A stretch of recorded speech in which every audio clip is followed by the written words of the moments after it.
Okay, here's a question on one of my favorite topics. Here's the question. I know this question is much too delayed for use in sharing since these questions should have been submitted during the doctrinal statement considerations. No problem. Please share with me, however, some readings on footnote number 4 concerning the nature of man and fall. Why is theistic evolution a, quote, inevitable consequence of possible non-belief in 6 literal days, as there are so many examples of literal, non-literal, biblical interpretive conflict? Why does this example necessarily suggest that the creative process is undirected? Now, I'm not 100% sure I understand the question, but let me talk about this in general, and talk, I hope, in a way that can answer some of what the questioner here is asking.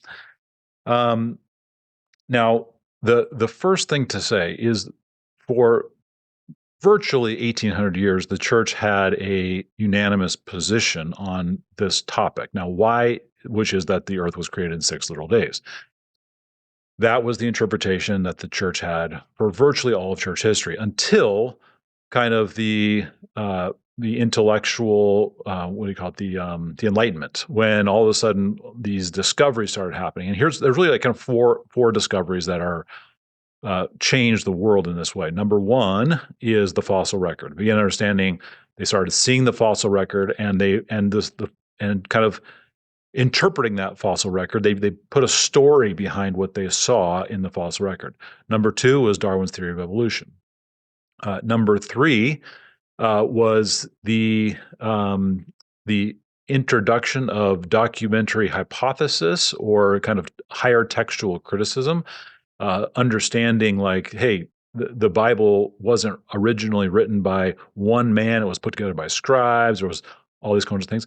And then the fourth was the discovery of other ancient uh, mythology that described the beginning of the earth, and seeing some parallels between these ancient stories and the modern stories. And so with all this kind of together, the very fundamental aspects or understanding of the creation narrative began to crumble. Now, I want to make a really quick observation at this point. Really, what is causing this conversation to come up is this assumption that the scientific data, either when it comes to textual criticism, or when it comes to the fossil record, or when it comes to our understanding of evolutionary theory, that scientific data is so airtight that we must reinterpret the scriptures in light of that. So, in other words, the fossil record screams so loudly that evolution happened that we must reinterpret the scriptures in light of that. If we're going to have any credibility all among the world, we must reinterpret the scriptures in light of that reality. Now, just on the face of it, I want to question that for a little bit, because the scientific community has been wrong so many times in history. What makes us think we're right? And would we use that same logic to interpret, say, the resurrection? Right? Does the scientific community agree that the resurrection of Jesus Christ can happen? Does the scientific community believe that Jesus was born of a Virgin Mary? Does scientific record believe that any miracle in the Bible can happen? You see what happens when we elevate kind of the conclusions of the scientific community above the scriptures. All of a sudden, we run into this problem. Where is that going to stop? Where does that stop? There's no answer to where that stops. Just logically speaking, you have two competing sources of authority. So soon as you raise science above the Bible, well, all that stuff is necessarily going to crumble. And that's exactly what has happened in liberal Christianity. Liberal Christianity has eviscerated anything that science cannot accept. And so you're left with a hyper spiritualized, I would say, non-gospel. So that's kind of where it goes logically as soon as you elevate the scientific community above the scriptures. Now, let's talk about a little bit about the issue itself. Really, at the heart of the debate is, why does the earth look old? Why does it appear so old? There are many, many things you can point to that demonstrate that the earth appears very, very old. Starlight probably being the most obvious example here. Like, it takes millions and millions, even billions of years for this light to travel to where we are on Earth, that seems like a pretty good indication that the Earth's old. And there's many, many, many more examples. So why is that the case? And really, there are two answers to that question. One is God made it that way, or two, the Earth is very old. Those are kind of your two options. And it's very plausible that it's very reasonable. It's not unreasonable to say that God made it that way. He didn't make Adam uh, as an infant or a seedling, a little egg that had to grow up inside the special chamber. He made him as a full-grown adult. He didn't make the earth full of seeds. He made it full of trees. So to make the earth with the appearance of age is not unreasonable.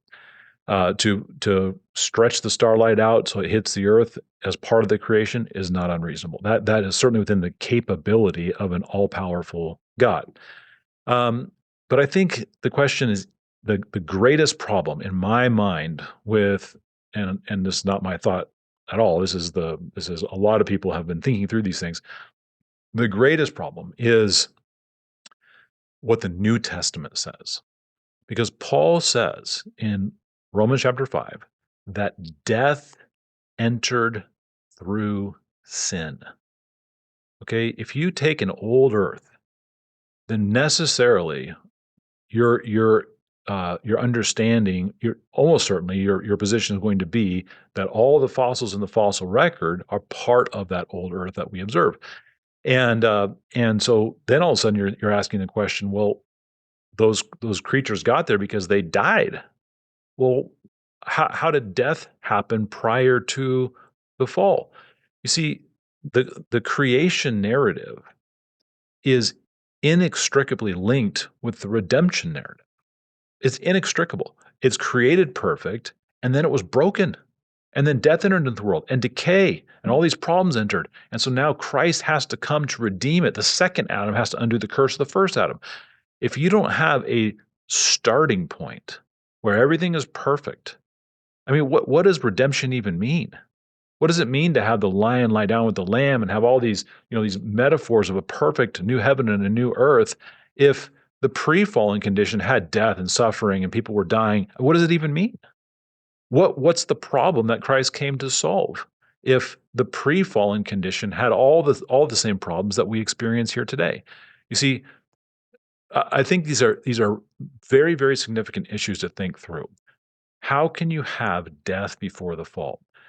There really is no way to theologically answer that question. There's no way you're going to get that by reading the Bible. The Bible doesn't make that point. The only reason this is even being brought up is because we have now elevated science to the point where we think that it must reinterpret the scriptures. Now, um, this is, of course, a very hotly debated topic. There's lots of things here, but I'll just say there are, in addition to everything I've just talked about, there are many, many evidences that the Earth is in fact younger than people say it is. So yes, it has the appearance of age, but there are some anomalies that the traditional evolutionary thesis cannot answer. And I will talk about some of these in the months to come and years to come, Lord willing, because it's a huge topic of mine. I have actually switched my position on this personally. I used to be a hardcore old Earth theistic evolutionist. That used to be my position, and over the course of time, I've just been convinced the opposite direction. Most people go from right to left. I've gone from left to right on this issue. So I and it's an issue that matters to me. I mean, I am all my family is engineers. Science is a big part of who I am. It's a big part of my testimony. I'm very technically minded. I mean, I love everything to do with science. And so the last thing I want to do is stick my head in the sand when it comes to this issue. I think there's great answers to this stuff. So hopefully we'll have some more conversation to come, but great question. And I just encourage you to look into it more and think about the theological implications. That's really the biggest issue at stake.